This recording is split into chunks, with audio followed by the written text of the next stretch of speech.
Hey, BrewTube. This is going to be the Homebrew Wednesday, last Homebrew Wednesday of December 2012, for day after Christmas. And so, which I think is what I labeled this week's Homebrew Wednesday. Let's see if I can change the title of that bad boy, since it just dawned on me that I think that's the date I gave it. So if you watched that one and thought, you're not 3 days late, you're 6 days early, no, apparently not. But if you did watch that one, you know that I was eminent to brewing. Well, this would be Saturday, about to watch the Lion game. And I'm not brewing yet today. I do it in stages. When I moved all my stuff in, pots needed to be re-cleaned. My mash tun needed to be cleaned. First I had to pretty much clean and scrub every bottle that I'm going to bottle the gift beer in. They're all clean, they've been sanitized, they're ready to go.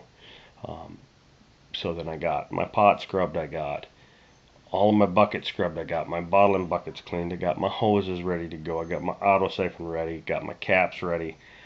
I weighed out the grist for the brew I'm going to put on top of that yeast cake, and I milled it. And so, a lot better off now than I was. So now the plan is to do that tomorrow. I didn't really film any of that. It's just milling grain. It sucks. It's pain. But I did change the recipe up a little bit from what I had said I was going to do. I said I was going to do 8 pounds of Maris Otter and 2 pounds of rye, because I also had I had 2-row, but that was pretty much set aside for my Snickerdoodle Stout that I'm going to do next week. And I decided to mix it up because I had 10-pound bags of each, and so I went with 4 Maris Otter, 4 2-row, and 2 rye for the beer I'm going to brew tomorrow. Still Sorachi Ace for aroma and flavoring additions, and I'm still going to use my Cascade for bittering. We'll see exactly what the numbers work out. I might actually shift a little bit of the Sorachi Ace to the beginning if I don't need it all at the end, because it's pretty high alpha. That's the beginning. I'll try to film some tomorrow. That should be ahead of time with this Homebrew Wednesday. Although, like I said, apparently from the date that I put on the last one, I was way ahead. Obviously, the world didn't end, so I gotta bottle this beer up. Didn't see any point in bottling it before the 22nd, in case there was no need. But brother-in-law's beer is ready to go. About to put my next beer in. That should clear up a spot to do the Snickerdoodle Stout later this week. So, cheers, 17. Hey, BrewTube. Here we go. We're having our brewing / bottling day. There's first edition hops. They're whole leaf hops. That's my wild hops being used for bittering. There's the bottling bucket, which is not in use yet, because there's the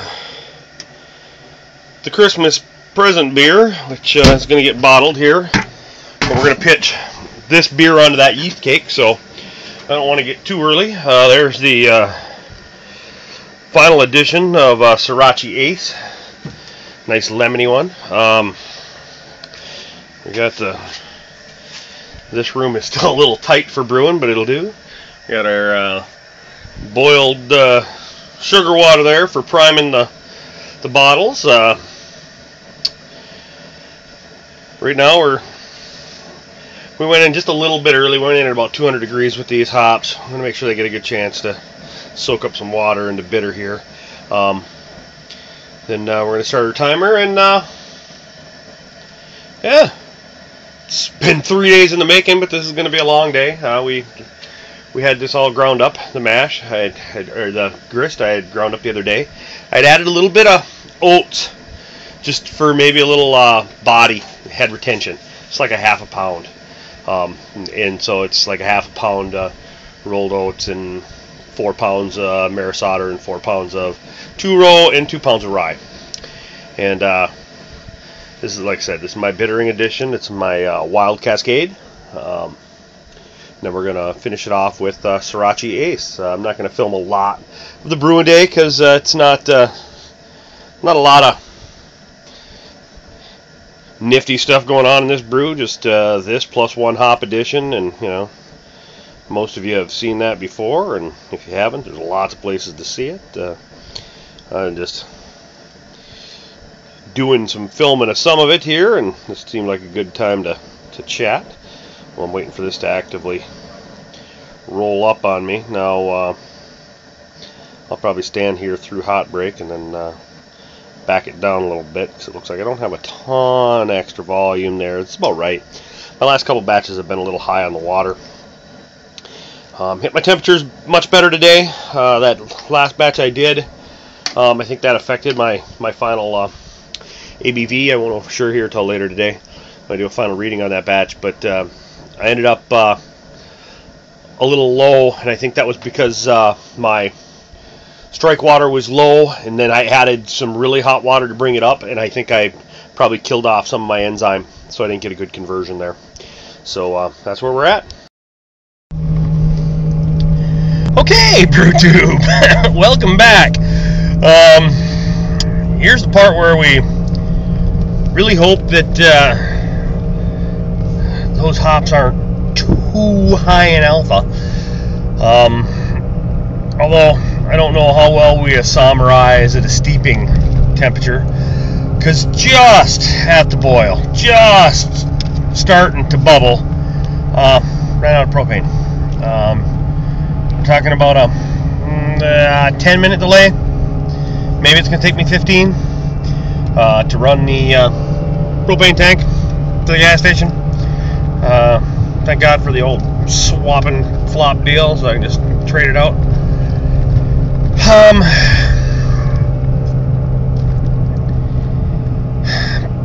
Part of me would like to cut my boil a little short so it doesn't get too bitter, but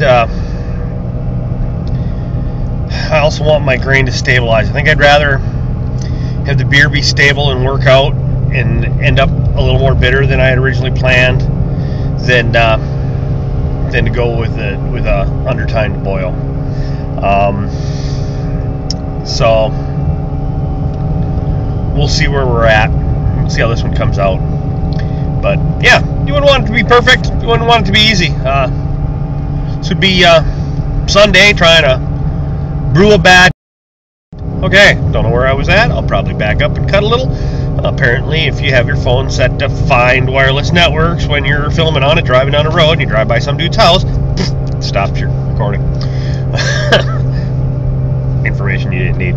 But yeah, trying to get a batch bottled, a batch brewed, cleaned up for my mother-in-law to come spend the night for Christmas Eve, which happens to also be my birthday, also happens to be the day my entire family gets together at my mother's house, then also have to be ready for Christmas the next day. It's a pretty busy Sunday, plus watching some football. It's a lot of fun, and throw into that, right at the boil you lose your gas, so yeah, cheers, 17. That's what it's all about, right? This is the fun part. This is why, it don't go perfect. Doesn't have to go perfect. You know what? It's still going to be beer, I guarantee it. And shit, I still expect it to be pretty good beer. So, cheers, 17. Okay, propanes is swapped. We'll get back there. Looks like it's been about 10 minutes. So truth is, I covered the pot. It wasn't quite to the boil anyway. It's not going to hurt anything other than the hops have been in there a little longer, and that's not going to destroy it. Like I said, that's going to make it a little more bitter than I had hoped. It's whole leaf hops. I'm considering scooping and draining. Not like half, but a scoop or two out of there just to kind of back off the bittering a little bit, because it was going to be pretty bitter anyway if it actually comes out as cascade bittering, because I thought they were a little young, so I thought they were a little under alpha'd. When I tested them, well, I didn't really test them, I tried them, I tasted them, I dried them out, I put them in that one beer, put them in a couple of beers, but when using it for dry hops and aroma hops, I thought they were still a little bit grassy. So there's a fair amount of them in there, and so I think I'm going to scoop a little bit of them out. You know, it shouldn't be too hard to do since they're, like I say, they're holy pops. But and this beer really isn't to a specific style or for any specific purpose other than throwing a keg so I have something to drink. So I'm not afraid to just do what I think is going to work with it. Like I said, as long as everything's clean and the technique is otherwise sound, you can fiddle with stuff like that. And is it going to change the beer? Well, of course it's going to change the beer. But it's still going to be beer. It's still going to be decent beer. At this point, it's still going to be reasonably made beer. So, we're not going to let this get in our way. So, cheers, 17. Okay, let's see if we can get that to focus. There it is. Kevin's Christmas Brew. That would be the brother-in-law. I got a couple bottles of that for myself. Not much left in that cupboard, actually. So we got that beer in the bottle. We got the other beer chilled and on the yeast cake. Going pretty well, actually. It's nice when you go right over top of a nice fresh yeast cake, especially when it's SO5. It jumps right up and goes. It was, within an hour being chilled and put on the yeast. It started bubbling pretty good. So we got that one going. We got 32 12-ounce and 6 22-ounce bottles of the brew for my brother-in-law. Actually, by the time I'm filming this, we've already given that to him. Of course, gave it to him, but explained that he couldn't drink it yet. We'll see how that goes. And mine's going to take a few more days before it's ready to be kegged. Hoping that's going to work out good for me. I'm probably going to need CO2 before that. But yeah, cheers, 17.